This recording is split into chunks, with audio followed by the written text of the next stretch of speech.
guys, welcome back to Alamat, where we translate and narrate Philippine myths, urban legends, and horror stories to share with the world. Our tale for this week is another submitted story about the author's experience when they backpacked in a specific province here in the Philippines. This tale is called Backpackers. I love backpacking because it gives me opportunities to socialize like nothing else at home.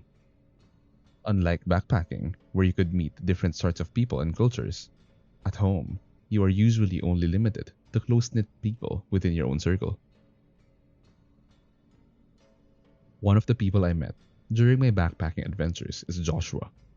We met each other in Thailand and have been backpacking together since.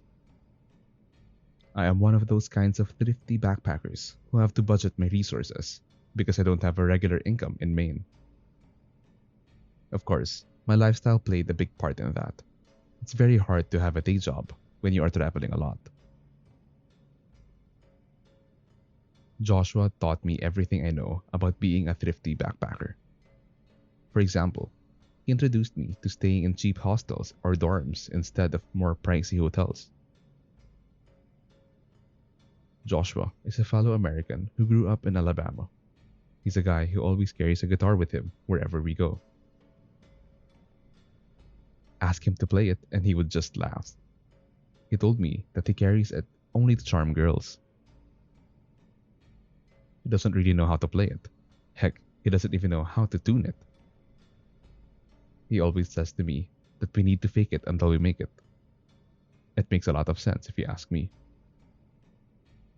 He told me how he considered his guitar his most prized possession because it is a limited edition Rain Song Black Eye series.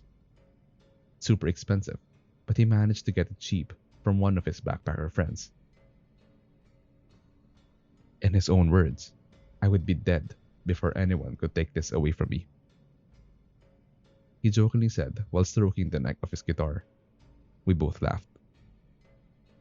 Anyway, this is our sixth time visiting Southeast Asia. We would normally visit the more known locations in Thailand, Vietnam, and Bali in Indonesia. But this time, we both agreed that it was time to experience a different culture and experience. We are also intrigued by the rumors of demonic creatures called aswang in our destination. Although we don't really believe in the supernatural, we are enamored by the thought of experiencing a culture where the myth of the supernatural creatures, like the aswang, is the main tourist attraction. It was the morning of June 6 when we arrived at the Rojas Airport. There was no direct flight to our destination, so we had to travel to Manila first and then fly to Rojas from there. Despite being tired, we had high hopes and are very much excited about our next adventure. Nothing prepared us for the horror that we would soon encounter in Capiz, Philippines.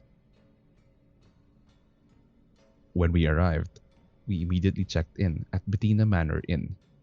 Despite it being one of the cheapest in the area, it's still way above our usual budget. Our strategy is to settle in and get acquainted with our fellow tourists, who knows the area better, and get advice from them. We would transfer to the cheaper alternatives as soon as we can. Bettina Manor is a shitty place indeed. The online reviews are as accurate as they can get.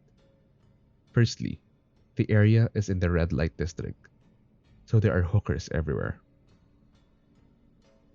I get it that for some tourists who are looking for a short time, this place would be heaven. But for us, who are genuinely looking to experience the culture, this is a deal breaker. As for the establishment itself, suffice it to say that the bed is small, the sheets have stains, there is no shower, and there is no flush for the toilet. That in itself is a horror story. Bettina Manor, for all its faults, certainly makes up for the excellent customer service. Most of the staff are very friendly and will go the extra mile to make sure that your stay is enjoyable. All except for one guy. Romy is one of the attendants.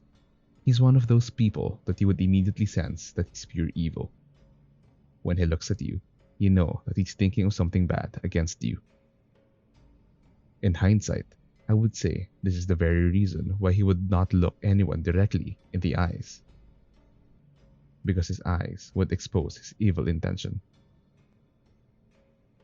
Nonetheless, according to the other tourists, Romy is the man to talk to get cheaper accommodations somewhere away from the red light district.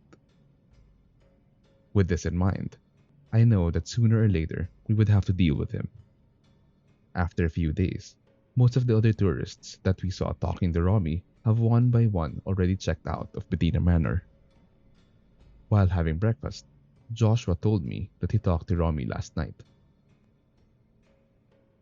The attendant offered a small nipa hut near the forest in Culajao Mangrove Eco Park. Though, there's currently only one vacant bed first. Joshua was asking me if it's okay if he goes there first because his fund is almost gone.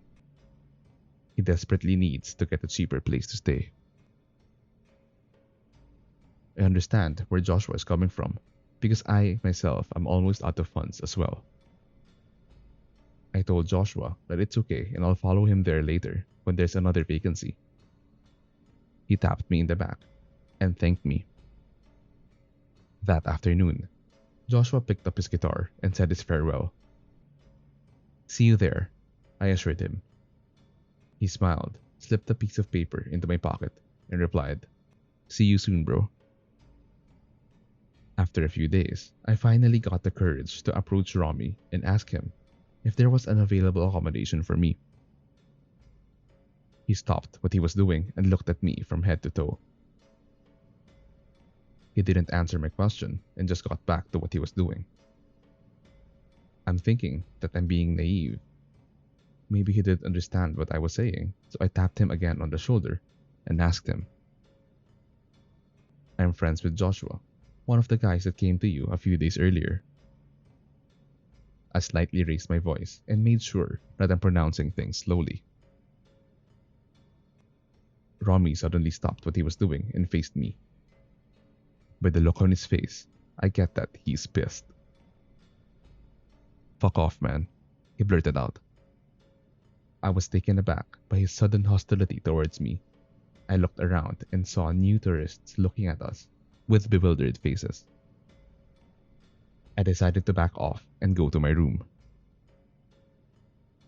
I sat on the bed to think of what I did to be at the receiving end of Romy's wrath.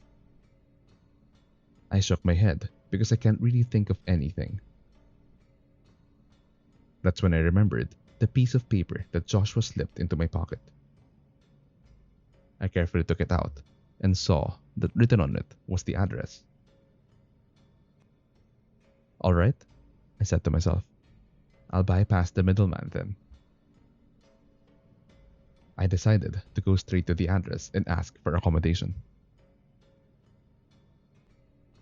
That afternoon, I decided to pack my things up and check out. I found myself in a remote village 1 to 2 kilometers away from the forest. The moment I stepped into the small village, everyone stopped what they were doing and fixed their gaze on me. I thought that since the village was remote, maybe the people there were not accustomed to seeing foreigners like me. Then I remembered that a lot of tourists transfer accommodations in this area, so that could not be the case. I kept walking as I ignored the stares that I got from the locals. As I scanned the surroundings, I noticed 3 middle-aged women dressed in black dresses. They have black scarves on their heads, running in my direction. They stopped a few meters away from me and started shouting at me while raising their hand toward me. I could see hate in their eyes, more like the same as what I saw when Romy looked at me. Are they cursing me? I asked myself. I suddenly felt dizzy, perhaps from the heat and worrying about the situation that I got myself into. I decided to turn left and walk faster. I kept walking until I found myself in what looked like garbage dumped on the side of the road. I gasped and vomited from what I saw. I couldn't have been mistaken. Right there was a bloodied and broken Rain Song Black Eye series guitar. Next to it were a few torn and smoldering backpacking bags that I saw other tourists were using. I saw blood splattered everywhere. I was petrified and didn't know what to do when I heard footsteps running to my direction.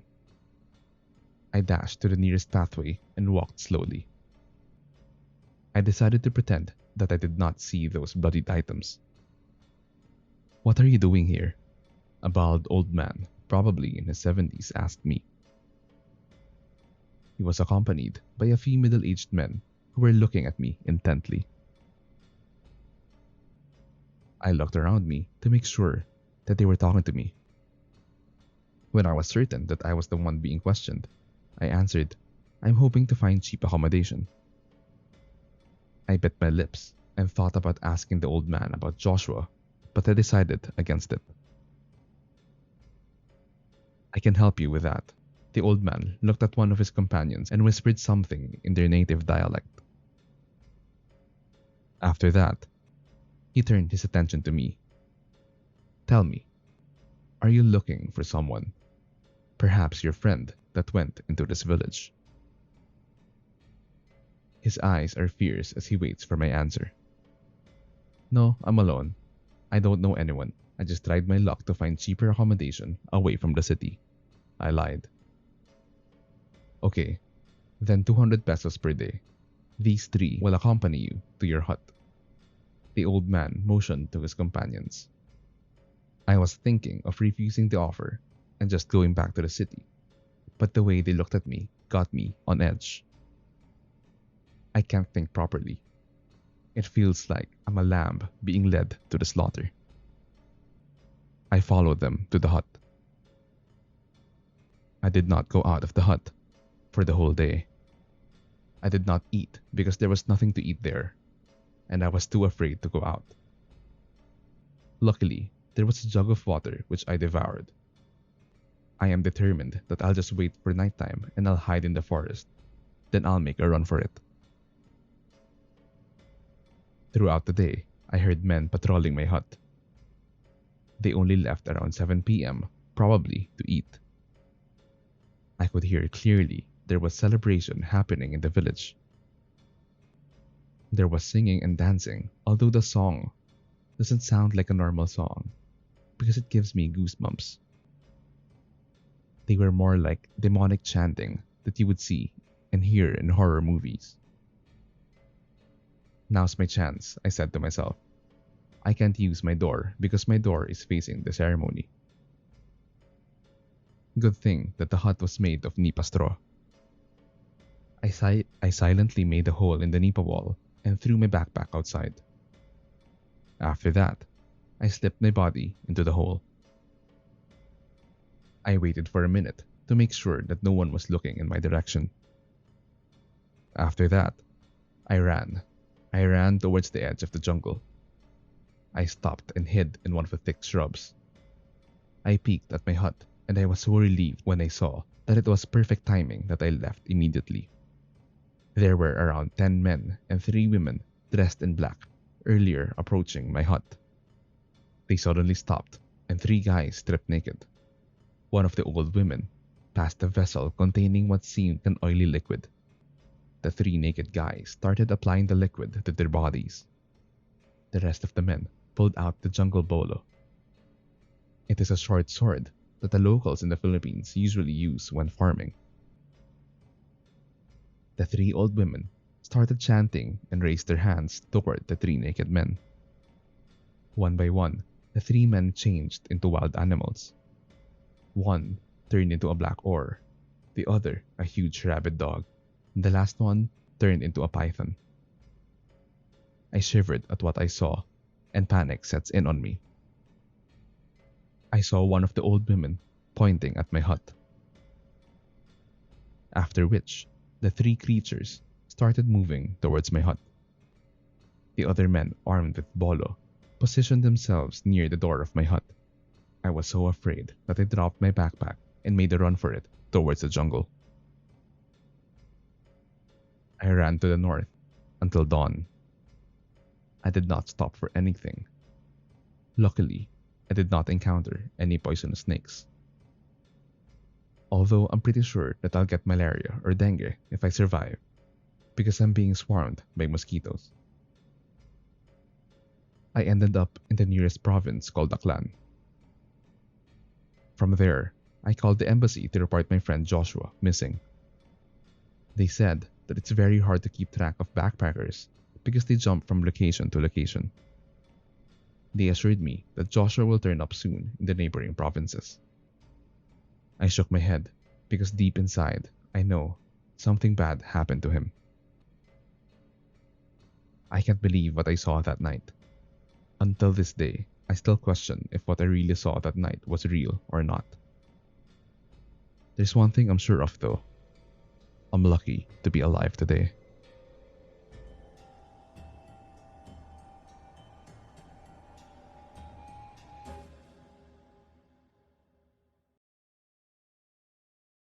What do you think of this week's story?